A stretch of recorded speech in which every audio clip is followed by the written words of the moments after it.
Preocupación en Galicia tras outro ataque de cans a unha veciña de Tomiño. A muller, de 72 anos, permanece hospitalizada tras ser atacada por unha manda de 7 cans. Tuvo a lucidez cando estaba no chan de xirarse por se boca abaixo e cubrirse a cabeza cos brazos. As principales mordeduras foron nos antebrazos e espalda. A familia presentou denuncia na Garda Civil que identificou un home e unha muller como propietarios dos 7 animais que participaron na agresión. En Cangas, os donos duns cans que atacaron un veciño denuncian ao policía que salvou a vítima porque se botou a eles co coche para paralos e un dos animais morreu. Os cans non son de raza perigosa, pero poden ser agresivos se non están ben adestrados. Aproveitaron que o portal estaba aberto e botáronse contra a vítima, que precisamente volvía de pasear co seu propio can. Temor en Coirós pola presencia de 3 cans potencialmente perigosos. Os animais que teñen dono levan días atemorizando a veciñanza que evita pasar pola zona. Alí todos os veciños son conscientes do que sucede, pero teñen medo, nin sequera se atreven a dar a cara. En Ourense, o estudante de Erasmus foi trasladada ao hospital Álvaro Cunqueiro tras ser mordida na cara por un can.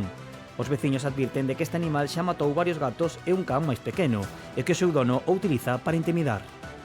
Tamén en Fornelos de Montes, unha nena de 5 anos foi atacada por un can e permanece hospitalizada no Álvaro Cunqueiro con feridas graves na cara. Na nosa mesa de hoxe, o magistrado Xosé Antonio Vázquez Taín. Toño, moi boas noites. Estamos vendo, sen dúbida, a cara menos amable das nosas mascotas. Exactamente. Boas noites, Patricia. Encantado de estar aquí e aportar un pouco de luz sobre este tema. O can pode ser o mellor amigo do home, pero tamén pode ser un inimigo. O que hai que intentar hoxe, que vamos tratar, é dar consellos para que siga sendo un amigo e non un risco. Acompáñanos tamén por primeira vez Carmen Chao, xornalista. Moi boa noite, Patricia. Boa noite, benvida a Expediente Oculto. Carmen, cal é un pouco o perfil da xente que ten este tipo de cans, estas razas potencialmente perigosas como mascota? Pois pode haber de todo, o que pasa que sí que estaría ben aclarar que os cans potencialmente perigosos non son potencialmente asasinos. Probablemente eses cans que atacan teñan donos potencialmente perigosos. A idea non é demonizar a este tipo de animais, senón pois aclarar unha realidade que nos están mostrando os mesmos titulares. Toño, en Galicia temos máis cans que nenos e todos teñen que levar un chip, non? Sí, exactamente. A lei de benestar animal o que nos obriga é que estén marcados, estén localizados e ademais que teñan unha serie de garantías. Pero hai, neste caso concreto da perigosidade dos cans, hai que distinguir dous fenómenos. Un é o que estamos vendo de ámbito rural, cans soltos, que van en mandas, entonces eles mesmos se motivan uns a outros, e outros que son as razas especialmente perigosas que viven nas cidades e que os donos non nos empregan para pasear ou a compañía, senón para que den medo ou para demostrar a súa virilidade, por decir. Eses cans tamén son un risco, hai que levarlos con unha serie de medidas que hoxe tamén vamos a tratar un pouco aquí para que saiban que é obligatorio e o que se arriscan se non o fan. E para coñecer de preto este tipo de sucesos, que mellor que falar con unha vítima deles. Temos en videochamada con nós a Pablo e a Carmen Estévez, son veciños de Tomiño e ela sufriu o ataque dunha manda de cans fai soamente uns días. Que tal, Carmen, como se encontra? Bueno, un pouco mellor, bastante mellor. O que estuve moi mal e normalmente se non chega a ser un chaval que me salvou a vida, hoxe non estaría aquí. Oxe, ademais que o día do seu cumpleanos, felicitámola a todo o equipo dende aquí. Gracias. Vostede dixo que volveu... Pero o día 24, o día 24 foi os meus cumpleaños. Vostede dixo que volvera... Que volvera a nacer. Que volvera a nacer. Foi horrible. Foi horrible. Eu me pregunto se estaban adestrados xa para atacar, porque aquilo foi enseguida. Eles buscábanme para darme polo cuello.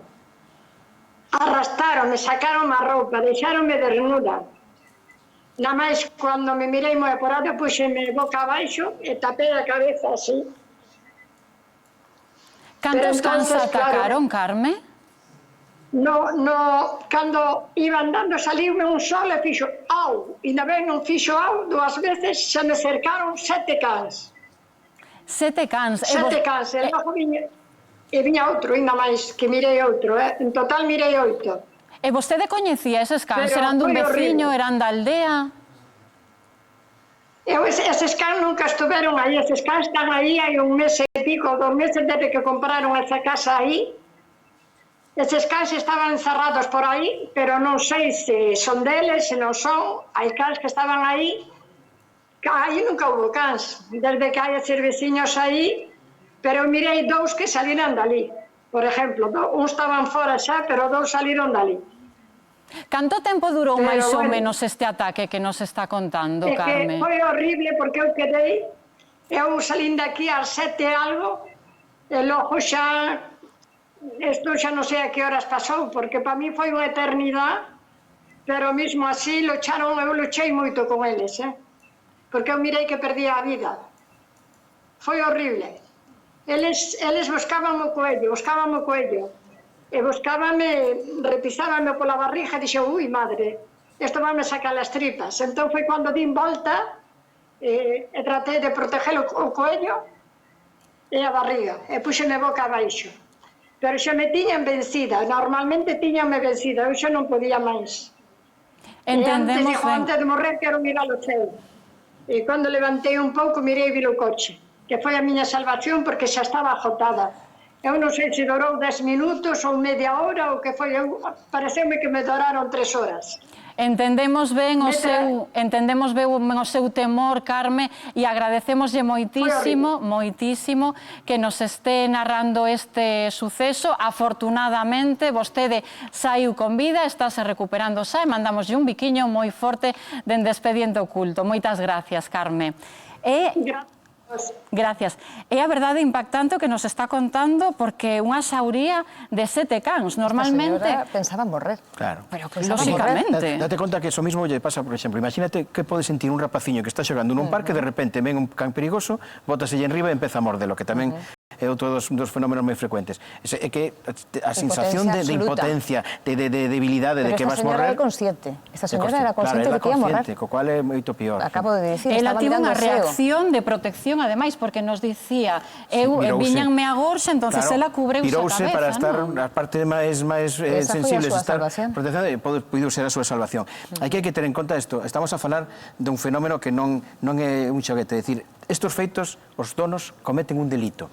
Todos os donos destes cans que están soltos e que causan risco xa é unha lesión imprudente, pero aqueles que ademais reinciden poden chegar a ser incluso acausados de homicidio doloso ou lesións intencionadas, porque se sabes que o teu can morde, non o podes deixar solto. Todos os animais neste país, dende a reforma legal da Lei de Protección Animal, todos os cans, me refiro, teñen que ter un chip. Sí, por iso se sabe quen é o dono.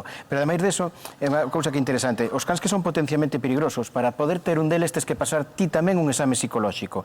Eso depende dos concellos, os concellos son os do Seprona, e entonces o que nos estaba dicindo el, se o can é normal, se escapou, tuvo un incidente puntual, devolvese o dono.